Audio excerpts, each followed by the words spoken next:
So thanks everybody for joining us for this week's Thursday 30. We've got Danielle McKernan, Teaching and Learning Specialist with Everway, and Alan Sharpe, also from Everway with us this afternoon. They're going to show us the Everway suite of tools and how they can help remove barriers to learning and ensure every student can access the curriculum in their normal way of working. If you've got any questions for Danielle or Alan, please type them into the chat and we'll answer them at the end of the session. So thank you, and over to you, Danielle.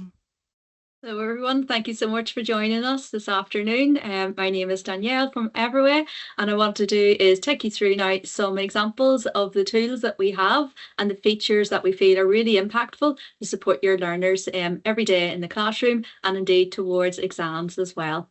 So we used to be called Text Help. You may have seen us around or heard of us under that name, but we are now Everway. So same mission, same tools, just a different name.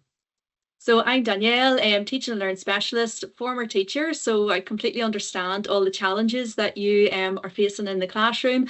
And my role within Everway is to support teachers and schools and colleges all across the UK to be able to embed the tools in the most impactful way to support teaching and learning. And with me we have Alan, my colleague. Hi, thanks Danielle for the introduction. Yes, I'm the SDR team lead within Everway. So part of my role still incorporates meeting with schools, providing them with solutions to help match their needs and really provide solutions for their students when it comes to using our software, both in class, at home, and ultimately when it comes to exams. So at Everway, we believe in inclusive education, and that's what our tools are all about. So our tools create digital solutions for inclusive learning because we believe education's for everyone. Within our tools, we're able to break down barriers to learning across reading, writing, study, organisation, and maths. So I want to take you through today some of our three core tools, Read&Write, Equatio, and OrbitNote, and show you some of the features that will enable you to support learners. So Read&Write, the first one we look at, then OrbitNote, and then Equatio. So what do these each do? So Read&Write, what it will do is support with literacy. So Read&Write has embedded all in the one place, in the one single toolbar, supports for reading and writing. And you can see here with the highlighters, study and organisation to support students with complex needs, particularly with working memory challenges. So it's a literacy toolbar that sits above everywhere where the learners are working. So whenever they're working across different systems on Microsoft or on Windows or across their Google's ecosystem, if they're working in Google Docs, Google Slides, on the web, it doesn't matter where they're working. The same consistent toolbar of supports sits as a layer above everywhere where they're accessing the curriculum, and it works as assistive technology right there and then, right at the point of need.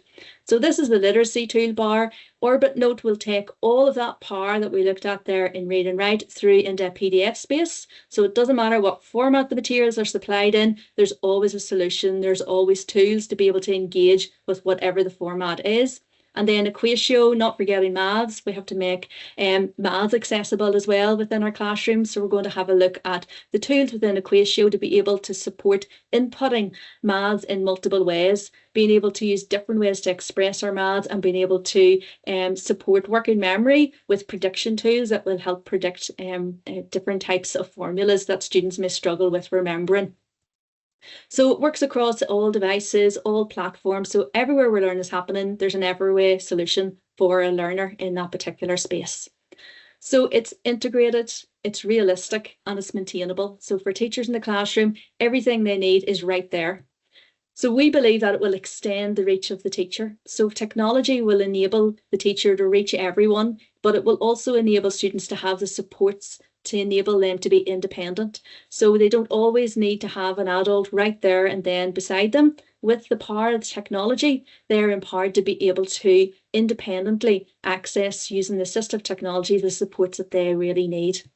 So technology is a huge enabler. And that's what we hope you'll see today whenever we have a look through the tools that we have within our suite. So with Read&Write, let's look a little deeper at the tools. So we put it all in the one place purposefully. So we don't want learners to have to go and access multiple supports on their device or have to look in different places. It's all just sitting there right in the one place and everywhere where they're working. With one click, they have access to all the tools that they need.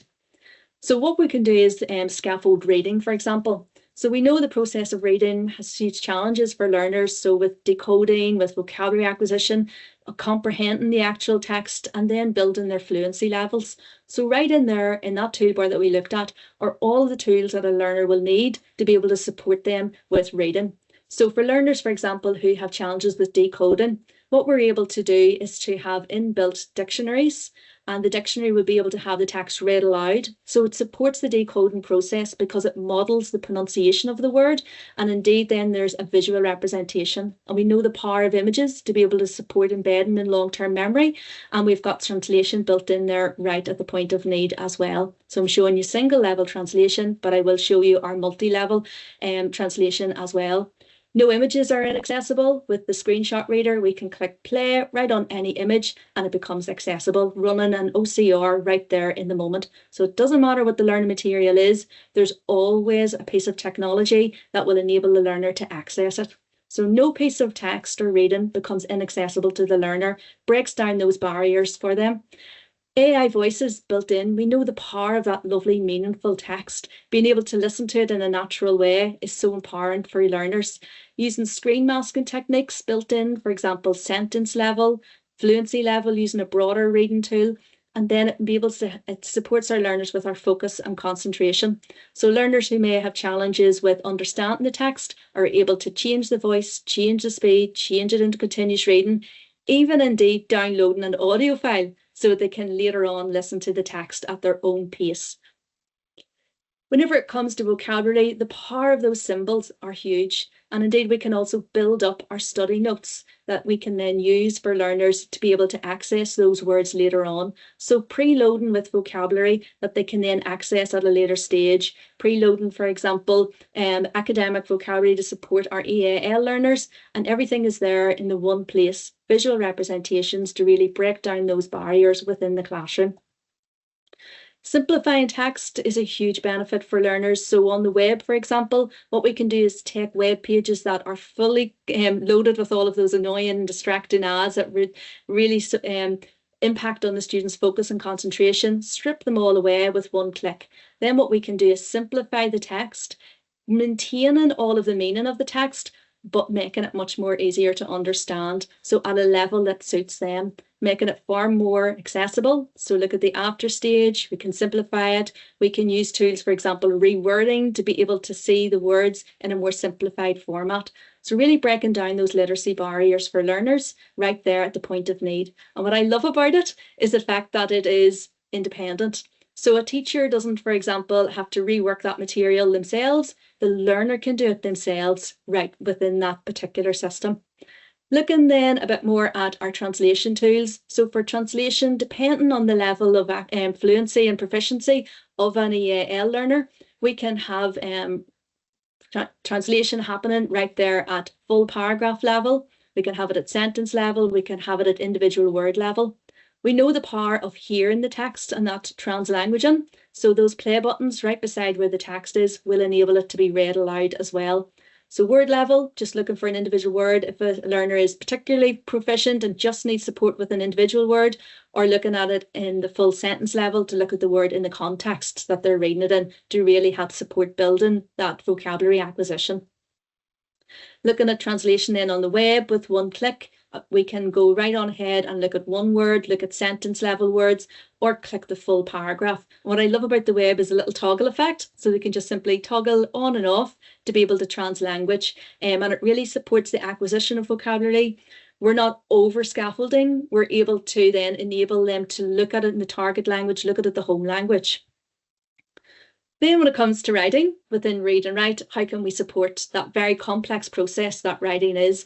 So writing requires a huge amount of cognitive effort. We have to plan our thoughts in our head. We have to then go off and actually draft them. We have to get it down on page. We have to get it out. And it can be a huge barrier for learners who have challenges with getting their thoughts down on a page, particularly if more traditional methods are being requested of a learner with reading and with actually writing with pens. So using assistive technology can really break down those barriers for learners. We look at the tools then we've got built in. Remember that exact same toolbar, everything is all integrated. So this is all in the one place. So when it comes to writing, what we've got built in is an AI co-writer, really powerful. What it does is it's not doing the writing for them, but what it's doing is supplying subject-specific, context-sensitive words right there in the moment whenever they're writing. So groups words together, the teacher can bring together actual topic lists, topic banks that are relevant to whatever's being studied, and enable those to be brought in and suggested to the student. So working in the same way, I guess, as those wonderful classroom assistants would do with prompting and guiding towards words. Also, if a classroom teacher, for example, has their words around the walls, their vocabulary lists, it's being able to bring that in now to a digital space as well. So we know the power of dictation. Freddie, here's one of our pupils that we have worked with in the past. Freddie, he said that he used to go home every day with stories that were unfinished. And with the power of technology, assistive technology and using dictation, Freddie then was able to get all of his thoughts down on the page. And just making that one change and that one tweak enabled Freddie then to be able to access the curriculum, demonstrate what he knew, and have that sense of belonging in the classroom because he knew that his teacher knew what he knew. A just simple tweak like that has made a huge difference to him. And we know that's the same for many learners. Enabling dictation is so powerful.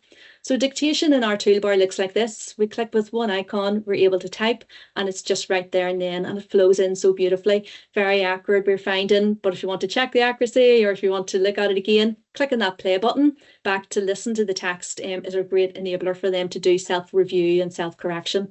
So it's so subtle, it's just there when they need it, right in the moment.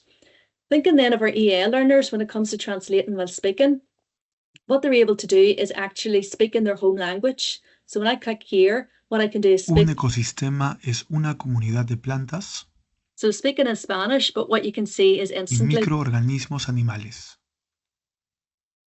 So immediately translating it right through into English. So how powerful is that? Being able to bring in their home language right there in the moment to the learning space. It's hugely powerful and it creates that sense of belonging for learners.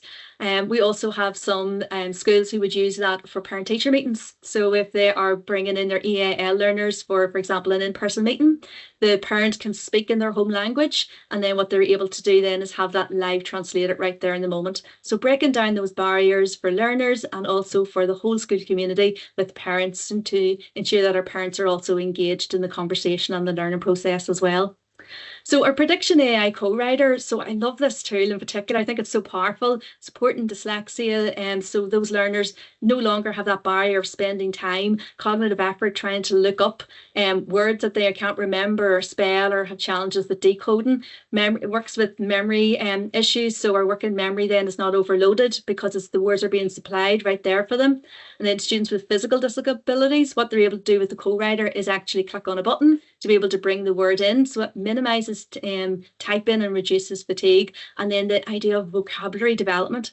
I love the incidental exposure to new words that it will bring. So as they see the language being brought in like this, so it's a little co-writer that works alongside, they're able to make decisions about the best word to use in the context that they're experiencing. I could also have my dictionary tools open side by side there as I'm going along within this writing space. So really powerful to be able to build stamina in writing, and learners find this hugely motivational to be able to help and support them bring sentences together. Then when it comes to our EAL learners, looking as well at prediction, I love this. I think it's really powerful. You can see at the bottom there, we've got the word ecosystem brought in whenever a learner was mixing and matching between their languages. So they said ecosystem, but it automatically down here looked for the word and then let's change that. Is that the word you meant? And it's supporting them as they write and come along. So really building those writing skills in an additional language as well. So then OrbitNote will take all of the part that we've looked at just now and take that through into our PDF space. What we can do is make any document actionable, and we can add in our digital annotations onto it. But also importantly, we can make any document accessible because it will automatically OCR any particular document and ensure that it can be read then with the text-to-speech readers. So it looks a bit like this. What we've got then is our PDF document brought in. You'll recognize the tools at the top here, but you'll see a few extra for digital annotation. An alternative explanation of disease was based on the idea of my. So that was a little bit of our text to speech, dual highlighting as they're going along. Same tools, our dictionary tools brought in as well. So everything that they're familiar with the read and write is being brought across into the PDF space as well. Screen masking tools. And then text boxes. The text boxes, can you have that same prediction built in? And indeed, as well as using the prediction, what we can also use is talk and type right there inside the little text box. So multiple means of entering in our learning, multiple means of expressing ourselves right there in a PDF environment. Then Equatio, what we can do then with maths is look at different ways to express our maths. So a quick overview of the Equatio tool. So Equatio is packed with lots of features to support STEM and support mathematics. So equation editors, handwriting, different ways to input, and built in as well different masking tools in order to be able to create digital maths and manipulatives inside a whiteboarding space as well. And then Alan will talk to you as well about the screenshot reader, which will enable Equatio to be used in external exams. So some features that you will see built into Equatio to support you with maths and STEM. So the Desmos graphing calculator, really powerful, bringing in the power of Desmos for graphing right there inside that Equatio space. Our STEM tools, so periodic table, our calculator, molecular viewer, all brought in. This for me is the bit that I find is hugely powerful for our learners in everyday use in maths. So what we can do is take maths beyond pen and paper. So we can ensure that the assistive technology is built right in the moment for our learners, and it eliminates that sense of frustration for learners who have working memory challenges and also have challenges with being able to demonstrate their maths and their understanding. So if we look at the equation editor, what we've got down here is, again, another toolbar that follows learners wherever they're working. On the Equatio toolbar, we've got this math prediction bar. And as the students start to type in the name of a formula, or if they start to type in some maths, what it'll do is make suggestions for them.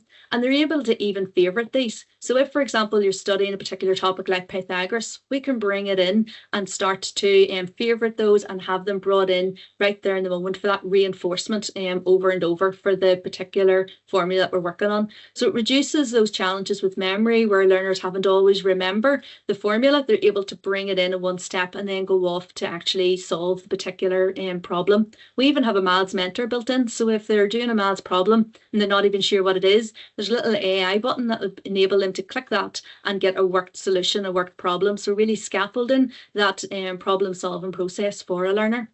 So what I love about this maths prediction bar as well is the fact that you can type in everyday English. So you could type in A plus, and with the letters PLUS, it's able to bring in the mathematical notation for that. So listening to the language of the teacher and then translating that using the technology to support to be able to translate that into mathematical notation. Really powerful for breaking down barriers. So maths doesn't just have to be entered through typing here or handwritten on a page. What we can do is bring our handwriting right into the digital space. So over in this side, using handwriting tools to write our maths, and then here with one click, it will automatically transform that into digital maths that can then be entered into the space. Also, we've got speech input. So if a learner wants to speak their maths in, they can then click here, enter the maths, and here you can see they were actually speaking it, and then that's translated across into digital maths, and with one click, inserting that directly in. And you can see the maths is working in lots of places. Here I am working in a Google form. I could be in a Word document. I could be in a Google document. Wherever they're working, this toolbar will enable the maths to be inserted. Sometimes it's really powerful for students to use a mobile device. So if you think of them working at home and they want to maybe take a photo of their maths that they have handwritten, we can bring that in using the mobile phone technology through into the computer, so onto a desktop space. So here's a little preview of how it would look. So here on this side, on the right-hand side, I'm opening my active document that I want to bring it into. Then what I'm doing is entering in my maths. So here I'm demoing handwriting it, but this could be an image of a handwritten image that I've taken as well. With one click, I'm going to save it. And then what you'll see is that this is transferred into digital maths and then brought straight across into the actual space on my computer. So it supports those multiple ways of working. Screenshot Reader is one of the big features that really makes maths very accessible. What we're able to do is anywhere we're working, could even be a YouTube video, it could be on the web, it could be a PDF, it could be a past paper question, could be a resource that the teacher has sent out. No matter where they're working, draw in a little box like this over the top of the maths that we want to explore, and then just click on a button here, which will play it. And what it'll do is read the maths aloud. But it's not just like a standard text-to-speech that we've seen there in the literacy toolbars.